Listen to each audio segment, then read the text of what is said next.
আমার একটা রোগ আছে ভাই, আমি যখন কোরআন বা হাদিসে পড়ি যার অন্তরে অহংকার আসে, যার অন্তরে অহংকার থাকে সে জান্নাতে যেতে পারবে না, চট করে আমার মনে হয় যে আমার বিশ্ববিদ্যালয়ের অমুক প্রফেসর ও জান্নাতে যেতে পারবে না, ওর খুব অহংকার।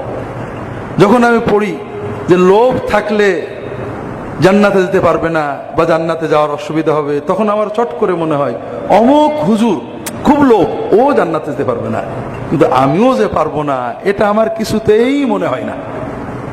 আপনারা কি আমার কথা বুঝতে পেরেছেন? তো এটা হলো ইমানের ক্যান্সার। সাহাবীদের এই ক্যান্সার ছিল না। সাহাবীরা যখন কোনো হাদিস শুনতেন তখন নিজের গুনার কথা আগে চিন্তা করতেন, পরের কবর নিয়ে কখনো চিন্তা করতেন না। তারা নিজের কবর, নিজের আখিরাত নিয়ে চিন্তা করতেন।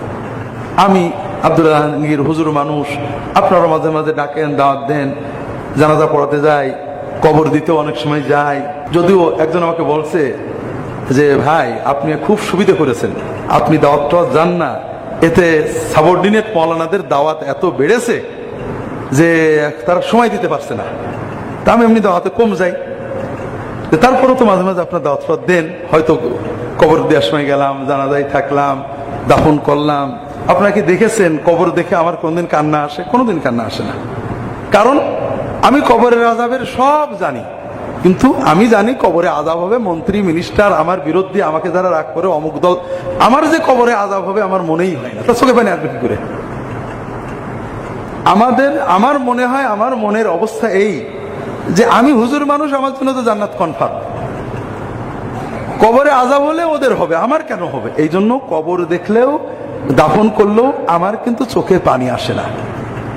ওসমান রাদিয়াল্লাহু তাআলা আনহু কবর দেখলে বেহাল হয়ে যেতেন, অস্থির হয়ে যেতেন। তার সাথীরা প্রশ্ন করলো, ইয়া আমিরুল মুমিনিন, আপনি কবর দেখলে বেহাল হন কেন? তিনি বলেন যে রাসূলুল্লাহ সাল্লাল্লাহু আলাইহি ওয়াসাল্লাম বলেছেন, আল কবরু আউয়ালু মানজিলাতিন মিন মানাজিলিল আখিরাহ ফাহুয়া ইম্মা রাউদাতুম মিন রিয়াদিল জান্নাহ ওয়া ইম্মা হুফরাতুম মিন হুফারিন নার।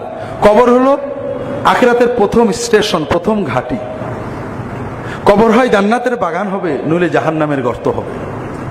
ওসমান বলেন যে আমি যখনই কোনো কবর দেখি আমার ভয় হয়, আমিও তো কবরে যাব, আমার কবরটা কি জান্নাতের বাগান হবে না জাহান্নামের গর্ত হবে, এই দুশ্চিন্তায় আমার অস্থির হয়ে যায়। তাহলে ওসমান যখন এই কথাটা রাসূলুল্লাহ সাল্লাল্লাহু আলাইহি ওয়াসাল্লামের মুখ থেকে শুনেছিলেন, তখন তিনি আর কারোর কবরের চিন্তা করেননি, নিজের কবরের চিন্তা করেছেন। আর আমি আব্দুল্লাহ জাহাঙ্গীর অনেক হাদিস পড়ছি, আমার খালি পরের কবরের চিন্তায় হয়, নিজের কবরের চিন্তা আসে না। আমার এই রোগের কথা আপনাদের বলার উদ্দেশ্য হলো যে আপনারা অন্তত এই রোগ থেকে মুক্ত হন। সাহাবীরা দেখেন কি অবস্থা, আমরা কি করি? শুধু পরের সমালোচনা করি। কিছু মানুষ আছে যারা দিন নিয়ে চিন্তা করেন না, আখিরাত নিয়ে চিন্তা করেন না, দুনিয়ায় পাগলের মতো ছুটেছেন, এক সময় মরে যাবেন, সবই পড়ে থাকবে, খালি হাতে চলে যাবেন। তারা এক মিসকিন, তারা পরের জাংলায় পুষে চলে গেলেন। আর আমরা কি মিসকিন? আমরা কিছু ভালো মন্দ বুঝি, হক বুঝি, বাতিল বুঝি, হালাল বুঝি, হারাম বুঝি। এই পাঁচজন বুঝদার লোক এক জায়গায় হলে ষষ্ঠ একজনের সমালোচনা করি, ও হারাম খায়, ও দেখো কি করেছে, ও এইটা করেছে, ও কি খারাপ। কিন্তু আমি যে কতটুকু খারাপ, আমি আল্লাহর কি করলাম, এটা আমরা নিজে আলোচনাও করি না, চিন্তাও করি না। তো ভাইরা, এই হাদিস বলতে যেই মনে পড়লো যে জীবনটা বড় সংক্ষিপ্ত সময়। যখন যেটা আমরা শুনবো প্রথমেই আমাদের চিন্তা করব যে আমরা কি করতে পারছি। এই দুনিয়া দুনিয়া থাকবে, এই মানুষ মানুষ থাকবে, আগে বা পরে আমরা শুধু নিজেদের আমলটা নিয়ে আল্লাহর কাছে চলে যাব। আল্লাহ তাআলা, আল্লাহর ফেরেশতারা কখনোই আমাদেরকে অন্যের কথা শুনবেন না, আমার কথা শুনবেন। তোমার পাশের বাড়ির লোকে দাড়ি ছোট ছিল, বউ পর্দা করতো না, মেয়েরা পশ্চিম নষ্টি করতো, এই প্রশ্ন আমাকে করবেন না। কাজে এই সমালোচনার দায়িত্ব আমাকে আল্লাহ দেন। হ্যাঁ, দাওয়াতের দায়িত্ব আছে, পারলে দাওয়াত দেন, বলেন। যদি সাহসে না কুলোয় বোবা শয়তান হয়ে যান, দোয়াটা করেন, আল্লাহ আমার পড়শি অমুক ভালো করে দাও।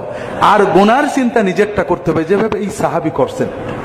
তিনি বলছেন, ওই সাহাবী যে আমাকে বললেন যে হৃদয়ে অহংকার থাকলে জান্নাতে যাওয়া যাবে না, তাই আমার খুব ভয় হচ্ছে, কখন জানি কিভাবে আমার অন্তরে হয়তো অহংকার এসে গেছে, হয়তো কিয়ামতের দিন আমাকে আটকা পড়তে হবে, এই ভয়ে আমার কান্না আসছে, আমি ঠেকাতে পারছি না।